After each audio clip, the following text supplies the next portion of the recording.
Hello and welcome to another Toon Network Summer Update. Now, it is the end of July now, 30th of July I'm recording this on.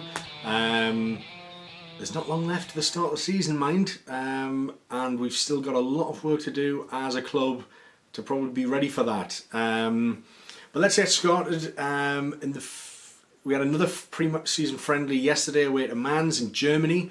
So the score there was 2-1. We lost to a late goal after a pretty comedy goal from James had equalised against Mainz. As they scored quite a tidy early goal.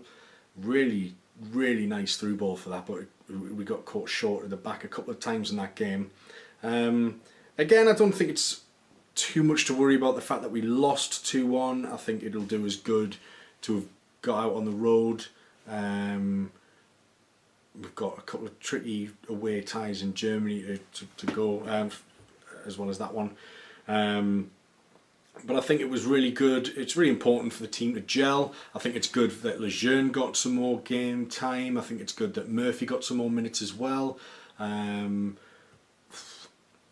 It's interesting to see how kind of Shelvey might play this season, but we'll get into that in a minute. But I think Siem de Jong looked quite tidy again. His fitness seems to be holding up, and he seems to be in good shape again. I think he's a one turn too much away from rupturing his ACL, for example. I still don't think we can fully rely on him. However, if he's in amongst the squad as a sub player, for example, he could come on and make a difference, and I really hope he does, because he's good from set plays. He's got that eye for a pass, playing in behind the striker. He's got some great attributes. I really like him, but it's just, when you're in the Premier League, it's hard, it's fast, and he's going to be able to, can he physically cope with that? Will his body be able to hold up? We don't know. So still think that we can't solely rely on him. But there was that amazing, nearly Bergkamp-esque moment where he sort of got picked out in the box, tried to take the ball down, but it didn't quite work out. But it was very nearly beautiful. But yeah, obviously I mentioned James' fortunate goal. Maybe highlighted slightly. Again, I don't like to read too much into friendlies, and we swapped a lot of players around and had a lot of subs on, but maybe a slight lack of firepower. Mitrovic didn't have the best of halves in the first half.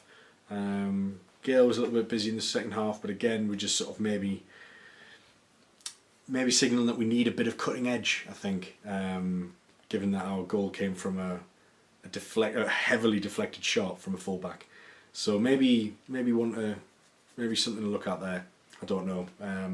But yeah, we'll get on to some transfer targets in a bit. But one of our new players, Merino, who's been signed on loan initially from Dortmund, seems to be a very exciting player. A lot of journalists are saying some very good things about him. For example, David Cartledge, who writes for 442 and beIN Sports, says he tweeted, "Plenty for NFC fans to get excited about with Merino. Can play as a centre-back, defensive midfield, centre midfield, like a box-to-box type. He's strong, athletic, very good at passing." So he seems to be... I see that very similar to type of player to Isaac Hayden, actually, because as much as Hayden will play in the defensive midfield role, I see Hayden as probably a natural box-to-box. If you notice last season, Hayden was able to make a lot of those really late runs into the box from deep, and got himself involved a few times and kind of caught the opposition by surprise, because they probably expected him to just to purely sit in front of the back four, but I don't think he's that kind of player. He likes to progress, he likes to advance and get forward. And I maybe see Merino in a similar fashion. Maybe Merino has, by all accounts, a bit more technique. He can possibly play in numerous different roles. I mean, he came on in the pre-season friendly yesterday at centre-back, I believe, but I could probably see him sitting in defensive midfielder, possibly alongside Hayden. We'll talk about formations in a minute, but for example, Guillaume Balaguer says on Merino, very complete midfielder, can work hard, good in the air, strong, plenty of talent. He needs to decide what player he is. He left La Liga too early, didn't play enough last season, but great potential. Can be a number 4 a la Xavi Alonso, or creative a la Dani Ceballos, who's obviously really highly touted. So it's interesting that he can actually, he can have a bit of both. He's got a bit of guile going forward in terms of through balls and playing people in, but then he can also, and Rafa loves a workhorse, doesn't he? Rafa loves somebody who will just run themselves into the ground for the team, and it sounds like he's got the athleticism to be able to deal with that, and if he's strong, it means that he can probably acclimatise to the Premier League a lot faster than some maybe other continental types. Maybe a bit like Lejeune as well. Lejeune's got a bit of grit about him, so I think that the pair of them will, I think we'll see them in the first team quite a lot actually.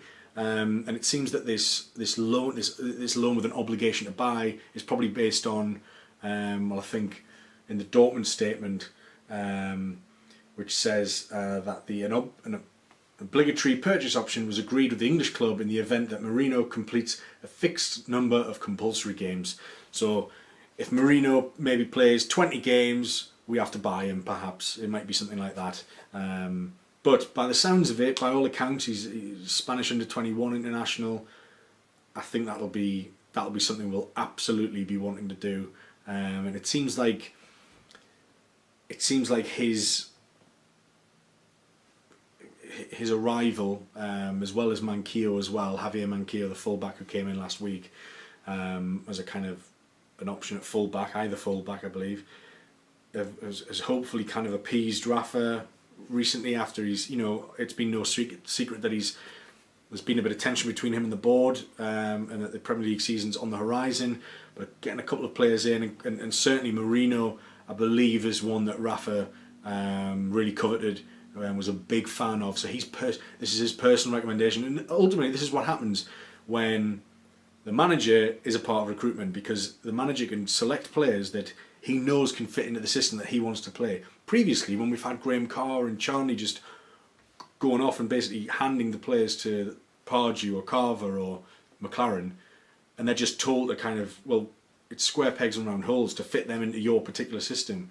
Rafa's got tactical nous, he's got good strategic knowledge, he'll know what roles of players that he'll need. Obviously happens to have just bought a couple of Spaniards, but I think that's, that'll help him settle. It's obviously that in Spain, more than anywhere, Benitez is most known, obviously in England as well, but in terms of the continent. So I think this being somebody that Rafa has really had his eye on, I think it's a real coup to get him from Dortmund, because Dortmund only signed him 12 months ago, and I don't think Dortmund, they were assembling a really good young squad there, and they have done, with the likes of Pulisic, and you got Dembele as well. But I think he's brought in as part of that young, dynamic squad, but just wasn't really fancied.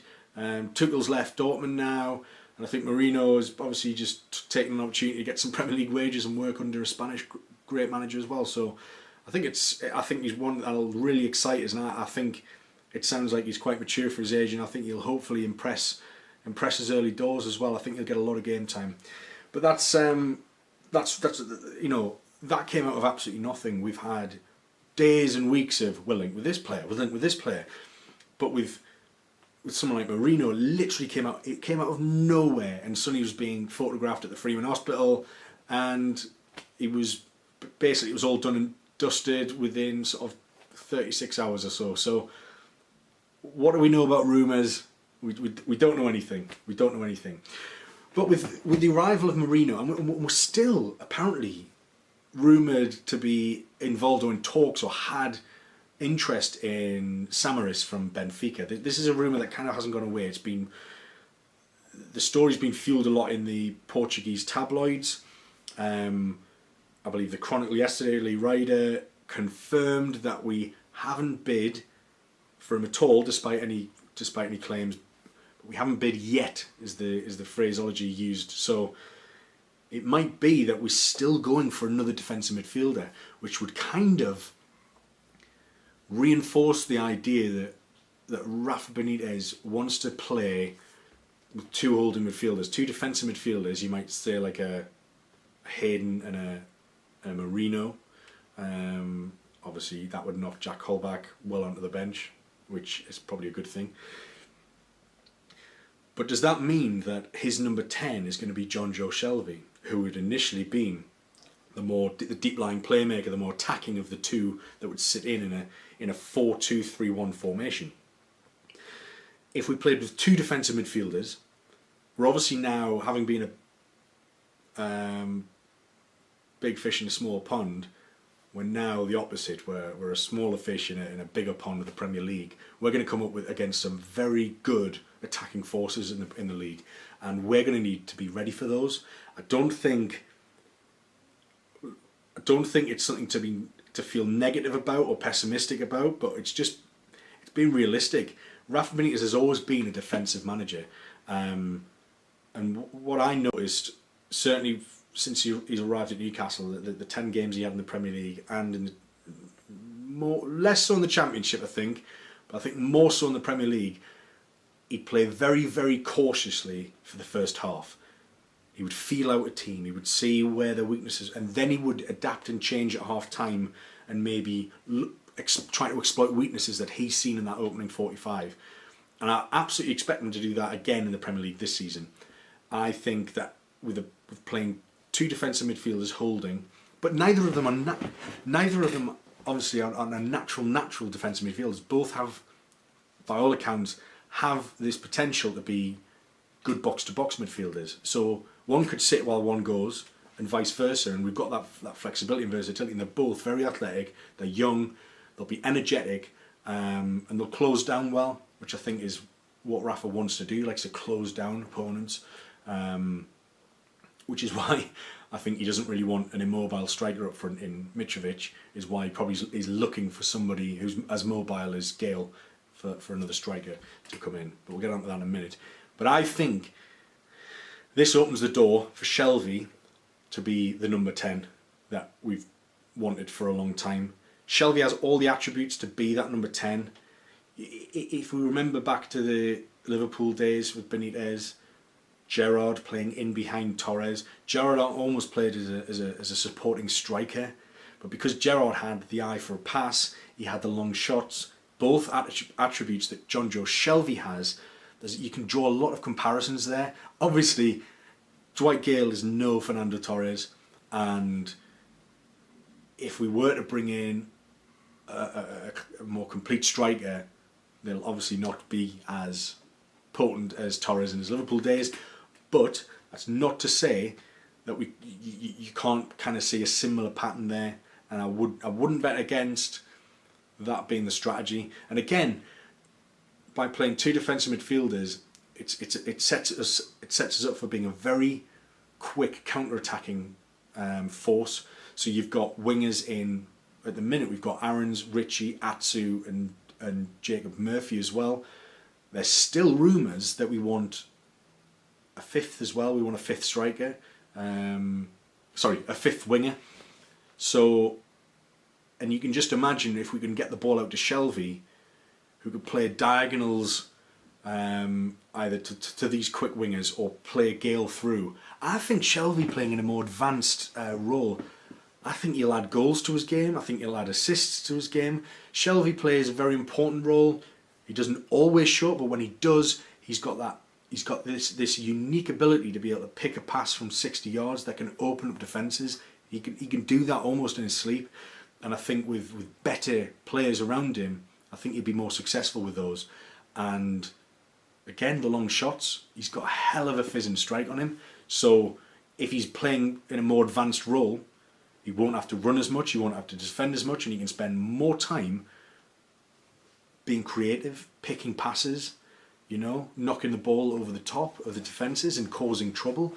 That's what we need to do, and I think that's where where Benitez might be coming from. It'd be interesting to see. I might be completely wrong, but I think if we're allegedly still in the market for another defensive midfielder, I know Fernando from Man City, there was talks that he'd already wrapped up a deal Greece, Turkey, but it still hasn't been finalised yet, so could he still, I think he's come out and said that his time at Man City's over. Could he be a player that we could just nick from under the noses of any rivals, and then we'd have sort of 4 players who could play that defensive midfielder. Would have 4 wingers.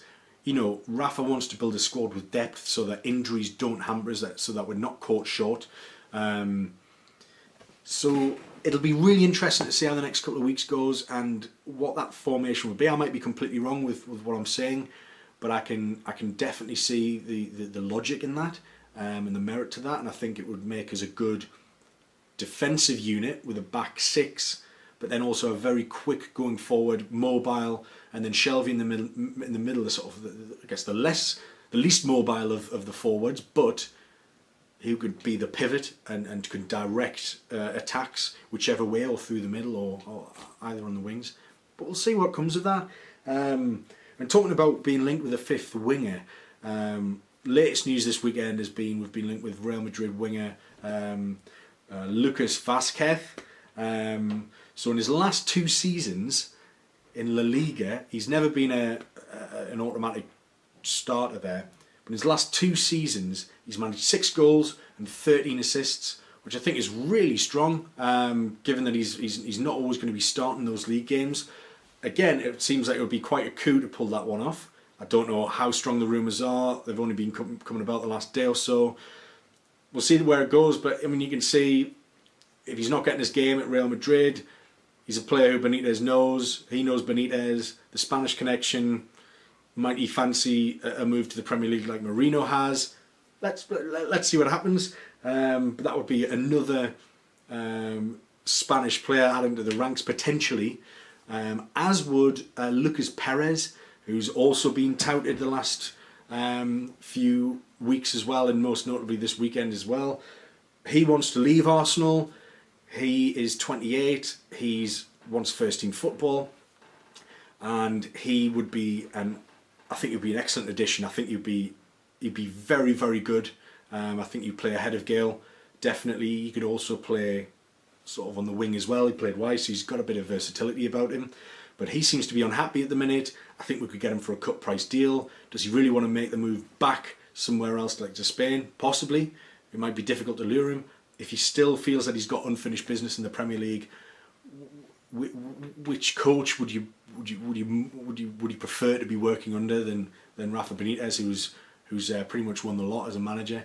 So I think that could be potential, and I'd be quite excited about that. I'd certainly take him over Andre Gray, who there's been talks that people are going in for 20 million for him. I honestly don't think he's the answer. I really don't. And I think Perez has a bit of class about him, and would really suit that counter-attacking game that we've got. But we'll see. But Lucas Perez he's got a really good shot on him. He's a good finisher, and he's got some great technique. So I think he could link up well with the likes of Shelvey and Siem de Jong and Richie, for example. So, and he's not the smallest either. He's got a bit of height as well. So he could be more that complete striker in the Torres mode. Obviously not the Torres quality, but the Torres mould. So that's quite interesting. Moving on to goalkeepers, it seems to be that although Krul's been told to go, Sells has gone on loan, that we might start the season with Elliott, Darlow and Woodman. Woodman made an excellent save yesterday in the friendly against Mainz. It was absolutely excellent, top draw. There's talk that Hearts want him on loan, and a couple of others as well. So we might still see him go out on loan. That might be better than being our third choice goalkeeper if he's not going to see a lot of game time. I think it'd be really good for him to test himself in the top league somewhere. But we're still in the market for a goalkeeper, I believe. I would have loved Pep Reina. I don't know what's happening there. Napoli seem to be wanting to recruit a goalkeeper. I don't know. I'd absolutely love Reina. Adrian from West Ham is also being talked about as well. Another Spanish player.